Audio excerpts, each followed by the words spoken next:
essência dos profetas, e hoje o tema é Elias. Eu estudando aqui, gente, dava para fazer uma série só com a vida de Elias, de tantas pérolas, né, tantas riquezas que tem aqui sobre este profeta. Mas vamos lá, né, para iniciarmos aqui, queridos, eu vou para o texto de Tiago, a carta de Tiago, né, o irmão de Jesus, do nosso Senhor. Tiago, capítulo 5, nós vamos ler do verso 16 ao 20. Eu creio que Deus tem uma palavra para o seu coração através deste estudo. Olha, queridos, eu peço ao Pai, né, Papai do céu, que fale ao coração de vocês assim como Ele falou ao meu nesta manhã. Eu fui muito edificado com essa palavra, né, com esse estudo, e eu rogo a Deus, ao Espírito Santo, que possa levar a mesma intensidade aí ao seu coração de tudo aquilo que Deus falou ao meu coração. Então vamos lá. Tiago, capítulo 5, do verso 16 ao 20, que diz assim: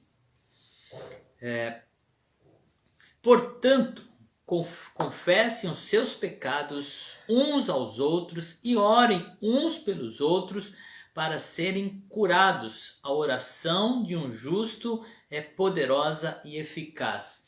Esse verso aqui, né, ele é bem conhecido, nós usamos muito ele na questão do discipulado, né, de você ter alguém para conversar, para abrir o coração, para que recebamos a cura aí na nossa luta diária, né, contra o pecado, para vencermos as tentações. Então tenha sempre alguém, né, de confiança que você possa compartilhar, né, principalmente os seus sentimentos, alguém que possa te ajudar na caminhada. Mas o que me chama a atenção aqui é o exemplo, né, que Tiago dá aqui logo após fazer essa citação. E às vezes a gente deixa passar, né, esse detalhe. Olha só que na sequência o que ele diz aqui: Elias era humano como nós. O profeta Elias era humano como nós. Era limitado, era carente, né, era uma pessoa frágil também. Então ele pega aqui um personagem que é forte, né, um dos maiores profetas aí, de mais força, vigor, né, que é Elias. E ele diz assim, ó, Elias era humano como nós, Elias era carente como nós, Elias tinha também a dependência de Deus como nós. Olha só, ele orou fervorosamente para que não chovesse, e não choveu sobre a terra durante 3 anos e meio. Orou outra vez e os céus enviaram chuva, e a terra produziu os seus frutos. Meus irmãos, se algum de vocês se desviar da verdade e alguém o trouxer de volta, lembre-se disso: quem converte um pecador do erro do seu caminho salvará a vida dessa pessoa e fará que muitíssimos pecados sejam perdoados. Gente, eu confesso para vocês que eu nunca tinha olhado para esse texto, né, com essa profundidade. Eu separava esse versículo, né, anterior aqui, o 16 do 17, onde ele está falando de Elias, mas é o mesmo assunto que Tiago está tratando aqui. Ele fala, né, de termos alguém para confessarmos os pecados, para nos ajudar a ser curado nas nossas dificuldades, né, nas nossas lutas, nos nossos problemas, nas nossas crises. E aí ele cita Elias, um homem humano que orou e parou a chuva, orou depois e voltou a chover, ou seja, Elias dava nó em pingo d'água, né? Era aquele que falava e Deus respondia. E aí ele cita a humanidade de Elias. E ele fala aqui, né, se alguém se desviar da verdade, alguém enfraquecer, alguém cair, alguém estiver em crise, você pode ser essa pessoa para ela, essa pessoa que vai trazer de volta essa pessoa aos trilhos. E que exemplo melhor do que Elias, né, que teve a sua crise, que foi para a caverna, né? Então esse texto de Tiago aqui foi perfeito para darmos a abertura ao estudo de hoje. E olha só, Elias, ele viveu entre o ano de 875 a 848 antes de Cristo. Ele foi um profeta, né, que exerceu seu ministério no Reino do Norte. Israel, né, foi dividido depois de Salomão, né, do reinado de Salomão. Israel foi dividido e ficou aí o Reino do Sul, né, que é Judá, e o Reino do Norte, que é o restante de Israel. Os reis, né, que estavam aí na época de Elias, né, foi Acabe, né, um rei terrível, né, casado com Jezabel. Entre os personagens femininos, né, da história da Bíblia, Jezabel é a mais terrível. Uma mulher, uma feiticeira, né, que levou Israel ao caos, a uma ruína, né, à adoração de Baal. E também ele ministrou no reinado de Acasias e Jorão, 3 reis aqui do Reino Norte. E no Reino do Sul, né, que era contemporâneo aqui, os reis lá de Judá, era Josafá e Jeorão, que nessa mesma época que Elias exerceu aí o seu ministério. E ele foi enviado, né, Elias foi enviado para confrontar e não para confortar. Elias veio para confrontar a nação de Israel. E nós podemos ver aqui, né, que o sacerdócio tinha sido corrompido, porque os enviados, né, como nós vimos na ministração anterior, né, vimos um pouco dos profetas que atuaram aí no Velho Testamento, e por fim Samuel, né, que foi um juiz, um sacerdote e um profeta. Foi ele que ungiu a rei Saul e depois Davi. Né? Na sequência de Davi, né, Davi estabeleceu muito forte o sacerdócio. Saul, né, quando Saul entrou na sua loucura, né, se desviou dos propósitos do Senhor, Saul matou todos os sacerdotes, né, só um escapou para estar com Davi. Ele matou 80 sacerdotes, né, porque quando nós estamos no erro, a tendência natural é confrontarmos aqueles que estão nos ensinando a verdade. E os sacerdotes representavam isso. Então Saul foi lá e eliminou o sacerdote. Depois vem Davi. Davi traz de volta, né, o ministério sacerdotal, o louvor. Davi coloca, né, as coisas no lugar. Então o sacerdócio estava ocupando o seu lugar. Tanto é que a história de Davi tem muito mais a ver com os sacerdotes do que com o profeta. Samuel morreu, a partir de então Davi usa os sacerdotes para falar com Deus, consultar a Deus. Também no reinado de Salomão eram os sacerdotes, né, que ocupavam essa posição. Porém, com a divisão do reino, né, os sacerdotes são corrompidos, né, principalmente no Reino do Norte, que eles ficam com medo, né, do povo se voltar. E diz lá em 1 Reis 13:33, diz aqui, ó: mesmo depois disso, Jeroboão, o rei, Jeroboão não mudou o seu mau procedimento, mas continuou a nomear dentre o povo sacerdotes para os altares idólatras. Olha o que ele fazia. Ele consagrava para esses altares todo aquele que quisesse nomear-se sacerdote. Então, qualquer um que quisesse ser sacerdote, né, ele nomeava. Isso foi um grande pecado, olha só. Esse foi o pecado da família de Jeroboão, que levou à sua queda e à sua eliminação da face da terra. Os sacerdotes são constituídos por Deus. É Deus quem chama, é Deus quem elege, né, o sacerdócio. Por isso que nós não temos, né, do que nos gabar, né, porque foi uma escolha de Deus e não nossa o ministério que nós exercemos.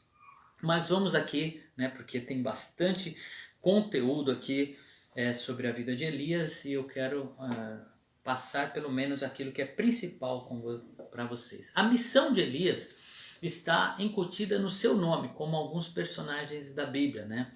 Elias significa Jeová, né, é Deus, ou o Senhor é Deus. Deus é Javé, Deus é Jeová. É isso que significa o nome de Elias. Deus é Javé. Por quê? Olha só, a terra tinha se corrompido, Jezabel, né, como eu disse, uma personagem terrível, ela, uma feiticeira, trouxe para o reino de Israel a adoração a Baal.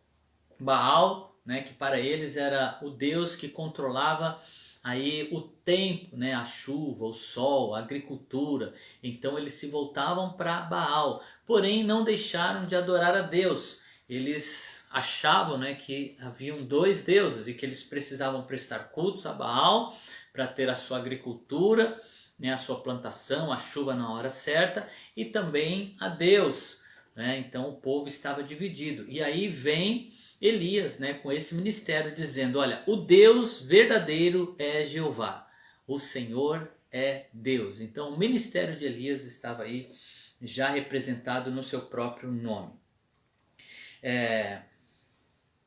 Então, diante, né, desse ministério, Elias veio para mostrar quem era o Deus verdadeiro. E agora vamos aqui tirar, né, desse texto a essência, né, para o dia de hoje.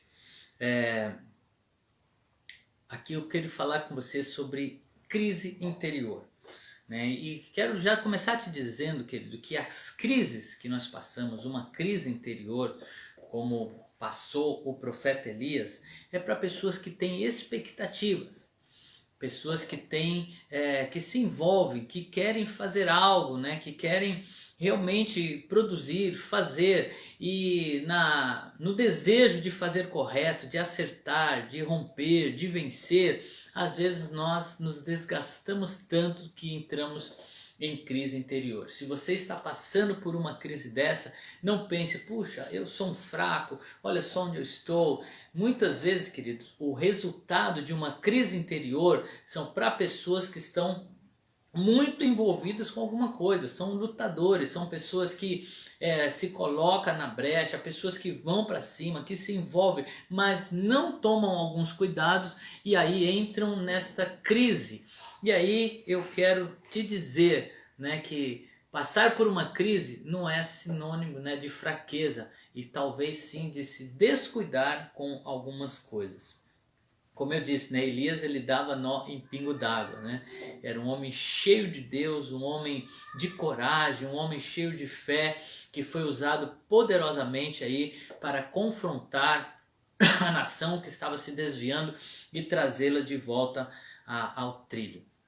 E quando Elias vem, né, e se apresenta lá para Acabe, ele diz assim: olha, diante da minha palavra não vai mais chover sobre a terra. Ele começou a confrontar o povo que achava que Baal era Deus. Então ele diz assim: você acha que Baal é Deus? Então eu estou dizendo, olha, e diante desta palavra não vai mais chover. Ele estava dizendo assim: olha, quem está mandando aqui sou eu agora, não é Baal não, porque eu estou falando em nome de Deus. E fica 3 anos e meio sem chover. E aí Elias dá essa palavra e desaparece, porque Acabe vai atrás dele, procura Elias em diversas nações atrás dele. Mas olha só que interessante, né, o que acontece com Elias. Elias, ele é levado por Deus para um lugar distante e fica lá do lado de um ribeiro. E aí Deus diz para ele assim: olha, você vai beber dessa água e eu já dei ordem aos corvos que te sustente. Presta atenção, queridos, olha só. Em meio à crise, Elias é sustentado por corvos. Os corvos chegavam lá e levavam pão e carne para Elias. Isso é o sustento sobrenatural. Muitos momentos na nossa vida nós vamos ser sustentados de forma sobrenatural. Milagres vão acontecer. Eu tenho experimentado isso, eu creio que você também tem experimentado experiências onde Deus provê na hora certa, aparece lá o sustento, aparece o socorro. Por muitas vezes, queridos, quando parecia que não ia dar mais, o Senhor mandava de forma sobrenatural o socorro, o sustento, a provisão. Eu creio que assim como eu, você já teve essas experiências que Deus manda, né, o sustento na hora certa, de forma sobrenatural. Mas diz que a água do ribeiro se acaba e Elias, ele é levado agora para a casa de uma mulher viúva, uma mulher pobre, tão pobre que ela estava à beira da morte, porque ela mesma disse para Elias, quando Elias se apresenta para ela, disse assim: olha, eu estou pegando aqui 2 gravetos e eu vou preparar minha última refeição, porque eu tenho lá só um pouquinho de azeite e um pouquinho de farinha, eu vou fazer um bolo para mim e o meu filho e depois nós vamos morrer. Ela estava dizendo assim: olha, eu vou pegar a última porção que eu tenho lá, comer e depois não temos mais. É interessante que Elias insiste com ela e diz para ela assim: olha, você vai fazer isso, mas primeiro você vai fazer para mim. Olha que ousado ele foi. Faz um bolo primeiro para mim, depois você faz para você e para o seu filho. Ele estava dizendo: divide comigo aí o pouquinho que você tem e Deus vai prover sobre a sua vida. Às vezes nós não temos essa ousadia, né? E eu quero dizer para você, querido, a maioria das pessoas que sustentam a obra de Deus não são os ricos, não são aqueles que têm muito, pelo contrário, são aqueles que têm pouco e do seu pouco eles dividem e aí Deus multiplica. Deus vem e supre, queridos. É impressionante, né? Nós temos muitos testemunhos, principalmente quando fazemos a campanha, né, dos 12 dias que nós lançamos aquele desafio. Queridos, eu vou dizer para você, geralmente quem participa são aqueles que mais têm, né, dificuldade financeira, são aqueles que se envolvem e que fazem a diferença. Então, esta mulher, né, que estava ali, ela foi e obedeceu e fez para ele e realmente não faltou o sustento. E aqui fica 2 situações. Às vezes você vai ser sustentado de forma sobrenatural, mas às vezes Deus vai usar alguém e você precisa ter a humildade de receber auxílio. E às vezes é alguém que não tem tanto recurso assim, mas Deus vai usar para te sustentar. Eu também já tive experiências assim, realmente de uma mulher viúva, que um momento da minha vida foi muito importante, que nos auxiliou na dificuldade. Então tenha a humildade de saber que mesmo quando Deus usa alguém, o Deus ainda está cuidando de você. Às vezes ele faz isso de forma sobrenatural, através de um milagre, mas às vezes Deus vai usar pessoas e Deus gosta de usar pessoas para isso. Depois que Elias está na casa dessa mulher, o filho dela vem a morrer. Né? Imagine Elias está ali sendo sustentado pelaquela mulher, morando na casa dela, e aí o filho dela morre, né? E a mulher ainda: olha, culpa sua que meu filho morreu, você veio para cá me trazer desgraça. Ela não viu que ela estava para morrer e que Deus perdurou, né, a sua vida, Deus deu a ela condição de sobreviver. Ela estava sendo provida com alimento de forma milagrosa, não faltava alimento, mas na hora da dor ela vai culpar quem? O homem de Deus, o servo de Deus. Então não se assuste se na hora do problema alguém te culpar, dizendo: olha, a culpa é sua. Os nossos irmãos também viveram isso no passado, né? O nosso Senhor Jesus Cristo também viveu isso, porque na hora da dor as pessoas sempre procuram culpados. E então Elias ora, né? E Deus ressuscita o filho dessa mulher. Então Elias é acostumado com milagres, com sustento de Deus. E Elias volta agora, né, depois de 3 anos e meio, se encontra ali com Acabe, né, e se apresenta a ele e faz um desafio, né, e diz para ele assim: você, né, chama aí seus profetas que agora nós vamos saber quem é o Deus de verdade. E manda ele convocar lá os 400 profetas de Baal, mais 450 de Azerá, e eles vão para o Monte Carmelo, ali onde tem o auge, né, do ministério de Elias. Agora imagine a expectativa que ele estava. Chegou o momento dele cumprir a sua missão, dele mostrar para a nação de Israel quem era o Deus de verdade.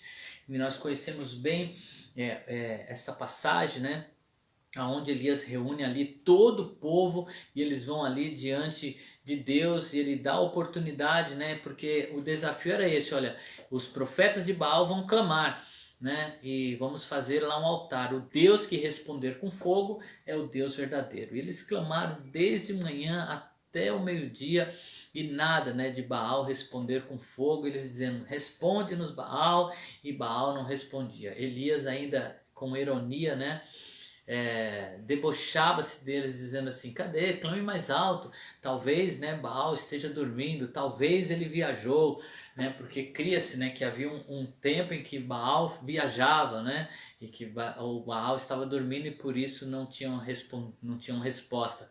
E Elias usa isso, né, para mostrar ao povo quem era o Deus de verdade. Por fim, Elias vai lá, reconstrói o altar, né, com as 12 pedras simbolizando as 12 tribos de Israel, e ele clama a Deus, né, e antes de clamar, né, ele ainda pede que joguem água no altar, façam lá uma vala, e ali jogam muita água, encharcam o lugar, e quando Deus responde com fogo, ele consome o altar, o holocausto, né? Algo maravilhoso. Agora, queridos, presta atenção, diante dessa experiência poderosa, Deus respondeu, o povo clamou, só o Senhor é Deus, e segundo a ordem de Elias, né, eles vão lá e matam a espada os 400 profetas de Baal, os 450 profetas de Azera, e Elias se enche, né, de expectativa, de ânimo, e acreditando, olha, agora Deus impactou essa nação, eles vão se voltar para Deus, vão se converter para Deus,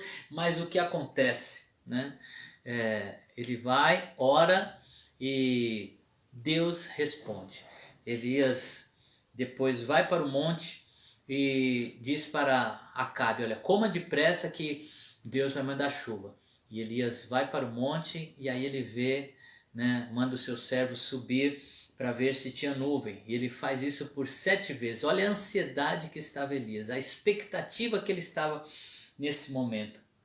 Eu quero abrir aqui um parênteses, né? Porque tem o episódio da pequena nuvem, que o servo volta e diz assim, olha, eu vi lá uma nuvem do tamanho da mão de um homem, né? Comparado assim, uma pequena nuvem que está surgindo no horizonte. E aí Elias fala assim, olha, Deus respondeu.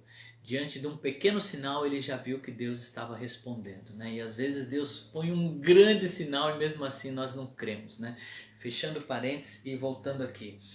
Deus manda chuva, né? Deus manda uma chuva muito forte, né? O tempo começa a fechar, fica cinzento, ele fala, corre, né, para Acabe, voltar para o palácio, e agora Elias é tomado de êxtase, né, na sua expectativa, ele vendo Deus respondendo, que ele corre à frente dos cavalos, ele vai na frente de Acabe correndo, né, tomado por alegria e quem sabe pensando assim, puxa, cumpri o meu ministério, todo Israel se converteu ao Senhor, mas quando Acabe, né, conversa com Jezabel, aquela mulher terrível, ela fala assim, eu vou fazer o mesmo com Elias, e ela manda um recado para ele, olha, amanhã o seu fim vai ser igual ao dos profetas, você será morto.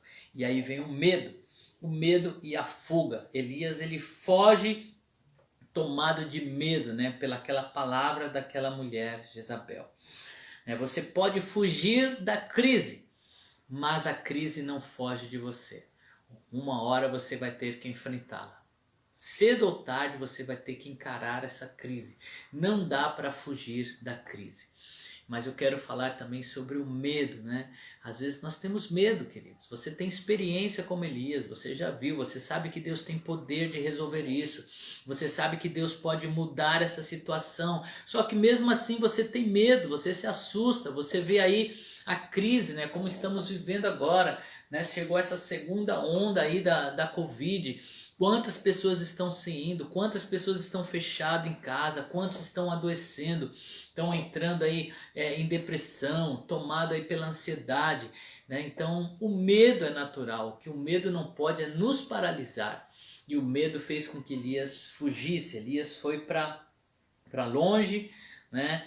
E olha só como Deus agiu na vida de Elias. Então Elias foge, né? E quantas vezes, por causa do medo, né, nós desistimos e fugimos? Quantos estão aí desistindo do seu casamento, né, achando que não tem mais solução? Quantos desistiram do Brasil?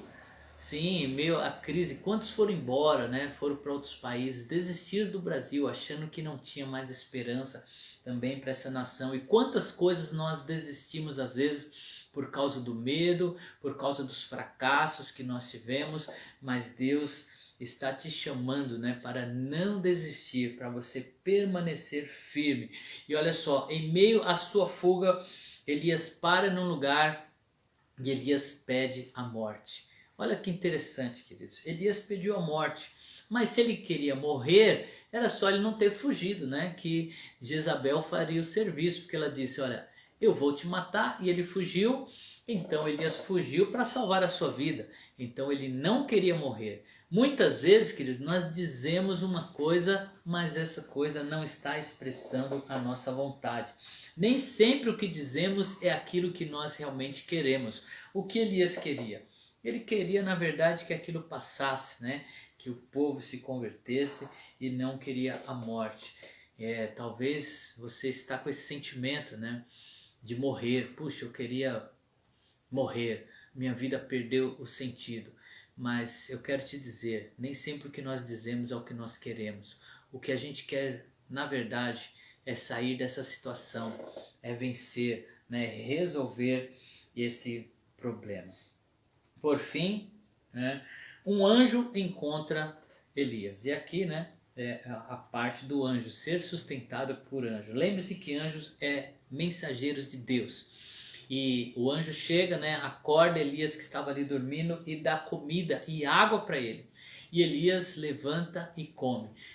Olha só que interessante, queridos. Elias nem prestou atenção que tinha um anjo ali, né, para ir olhar e falar, conversar com o anjo, né? Não, ele simplesmente pegou a comida e voltou a dormir. Às vezes você não se dá conta do mensageiro que Deus enviou para você, né? Que tem sempre é um anjo, mas esse mensageiro de Deus pode ser alguém que está te falando da palavra de Deus, alguém que está compartilhando com você a palavra de Deus. E esse alimento representa a palavra de Deus, porque veio de Deus. Mas o importante é você comer, queridos. Ainda que você despreze o mensageiro, não despreze a comida, se alimente, né? Porque essa comida vai te fortalecer.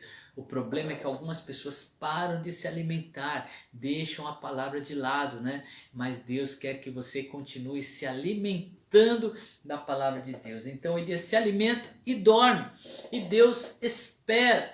Queridos, tem momento que você precisa descansar. Você precisa parar mesmo. Então, olha só, o que o anjo dá? Dá alimento, dá água e deixa ele dormir, né? Ele dorme, depois ele acorda de novo, aí ele dá comida de novo para ele e diz assim, olha, o caminho é longo, você tem uma longa caminhada. Vai, né, e se alimenta bem. Então Elias se levanta e vai. E Deus deixa ele ir para longe. Ele está assim, indo para longe do caminho. E às vezes Deus te deixa ir para um lugar apenas para você ouvir Deus e retroceder. Esta manhã, queridos, eu acordei cedo, né? E acordei e cansado, né? Esses dias a gente está num ritmo puxado, mas eu entendi que eu precisava andar, eu tinha que fazer uma caminhada. Por isso que eu estou vestido assim, ó. Voltei da caminhada que eu fui fazer hoje cedo. Você precisa se alimentar, querido. Você precisa descansar, e você precisa de atividade nesse tempo. Olha só, Deus vai usar processos, Deus vai fazer um milagre, mas através de uma atitude sua, porque Deus já deixou aí a medicina, já deixou a ciência, e você está dizendo, puxa, como é que eu faço, como é que eu saio disso? E Deus já deixou aí coisas para você, envolve um processo. Inclusive nesse domingo, né, eu quero estar ministrando algo que Deus colocou ao meu coração, uma palavra sobre processos, a importância de vivermos esses processos. Então, queridos, você precisa tomar cuidado com a sua alimentação, sim. Você fica orando, Deus me ajude, mas você não se cuida. Então você tem que se cuidar. Olha, o anjo deu água para ele. Precisa beber água, querido. Você precisa se cuidar. A água vai ajudar o seu corpo, vai ajudar a sua mente, vai ajudar você a sair desse momento que você está vivendo. Então, cuidado com a sua alimentação, beba bastante água e vai caminhar, né? Ele diz aqui, ó, faça exercício, deixe Elias caminhar. Olha o que Deus está fazendo, olha o processo. Deu comida, descansou, levanta, agora anda, vai se exercitar. E Elias caminha para longe e entra numa caverna, né? Estamos já chegando ao finalzinho. Eu não sei, né, o que te levou aí, mas talvez você esteja nesse momento, né, fugindo dentro de uma caverna, né, sem saber o que fazer, sem saber o que encarar. E lá na caverna, Deus fala com ele assim: o que você está fazendo aí, Elias? Aí ele fala assim: é porque eu estou só.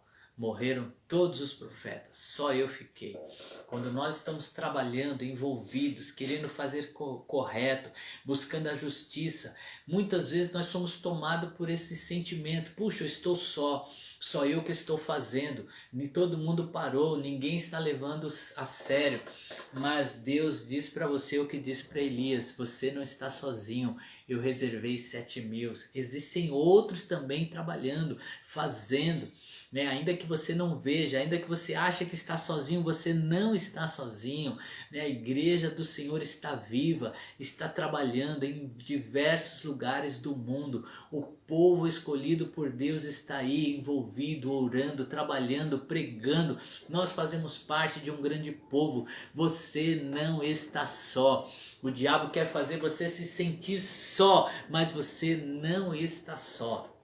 Você tem aí pessoas que estão ao seu lado. Por fim, né, Deus fala assim: agora sai dessa caverna, Elias, que eu vou falar com você. E é interessante, né, que diz lá que veio um vento, veio um terremoto, veio fogo, né, e por fim veio uma brisa suave e Elias saiu, né, saiu para ouvir. Mas entenda que tudo aquilo Deus usou para tirar Elias, porque Deus já tinha falado: sai da caverna que eu vou falar contigo. Tudo que aconteceu depois foi para tirar Elias da caverna. Deus poderia ter falado com ele no meio do fogo, da tempestade, né? Mas Deus falou no meio de uma brisa suave. E às vezes Deus vai falar dessa forma, né? De maneira suave ao seu coração, e você precisa estar pronto para ouvir. Você não está só. E olha só que interessante. Deus, né, diz para Elias: agora você vai voltar. E agora é hora de voltar. De voltar para onde? Pelo caminho por onde você veio. Por quê? Porque não era para você ter saído. Não era para você ter se distanciado. Deus até deixou, Ele respeitou o seu momento, Ele deixou você se afastar, Ele deixou você ir. Mas chega a hora que Deus fala: volta pelo mesmo caminho. Não era para você ter deixado o seu ministério, não era para você ter deixado aquilo que Deus te chamou para falar, mas Deus está te chamando. Volta, volta depressa pelo mesmo caminho, porque Deus quer te usar. Espero que esta palavra tenha alcançado o seu coração, e na próxima terça-feira nós retornaremos, né, com mais um personagem. E agora nós vamos falar sobre Eliseu, que foi o sucessor de Elias. Amém? Espero que você possa estar conosco também nesse próximo encontro. Eu quero orar com você. Querido Deus, nesta manhã, Senhor, a sua palavra veio ao nosso coração. E o Senhor nos trazendo entendimento e disposição. Ó Deus, leva-nos, ó Pai, para o centro da sua vontade. Aqueles que estão fracos, desanimados, vivendo, Senhor, uma crise. Ó Deus, em nome de Jesus, que assim como a sua voz veio a Elias naquela caverna, que hoje, Senhor, esta mesma voz que vem dos céus possa encontrar em nosso coração um coração disposto, atento a ouvir tua voz e a obedecer. Nós queremos, ó Pai, estar sempre fazendo aquilo que o Senhor nos chamou para fazer. Por isso, em nome de Jesus, restaura esta vida. Coloca de volta, Senhor, ao movimento, Pai. Em nome de Jesus, eu peço a Ti que cumpra-se em nós, ó Pai, a Sua palavra que diz que os que esperam em Ti renovarão suas forças, correrão sem se cansar. Ó Deus, caminharão sem fadiga. Em nome de Jesus. Amém. Deus te abençoe, queridos. Em nome de Jesus.